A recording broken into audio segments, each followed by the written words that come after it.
بینرین آژانس خانی افدمیا باش پروژه کرنیش از خود دهتا جبجه کرنه اما آژانس خانی ده دیفچونه کن اف پروژه چا دهتا چه کرنو ده کنگی بداوی هت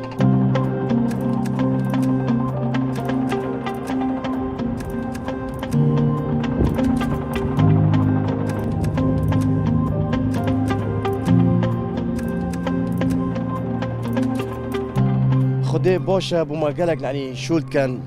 لذاتیه جی بوما شولد کن به سفرچیا و اوتین خلک شمالی و سلیمانی و بغدا و میسر همی عرداتین بوما ویرا گلک یعنی باشه چند چک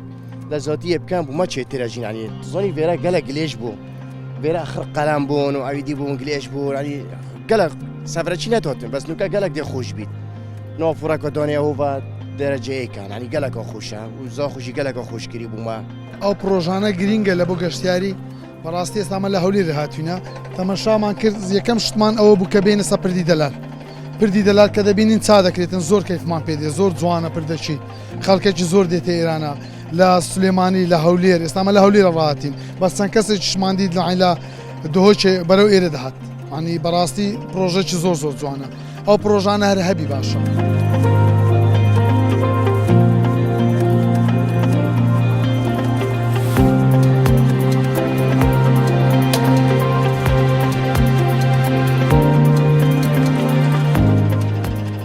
مای 5 حیوانه کار دست بکریال وی پروژه جلوی کمپانیا مرسین مارینا کمپانیا کی ترکیه اف پروژه تا چکرن لسر روبره 75,000 متر دو جایی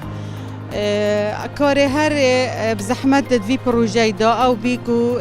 چکرنا دیوار پالپشت بی دیوار پالپشت او جیب درجاهی 1500 متر رسر هر دور خط خابیری هات نچکرن کو او دیواره دی بتا فاصله نو بین خابیری و نو بین کرنیشی دا اف پروژه بکاتیت وی یعنی گلک تشتت دا هین جهن رینشتنا هولاتیانه شسته هات نوچونه هولاتیانه شسته پایسگلانه نافورانه کسکاتی تقریبا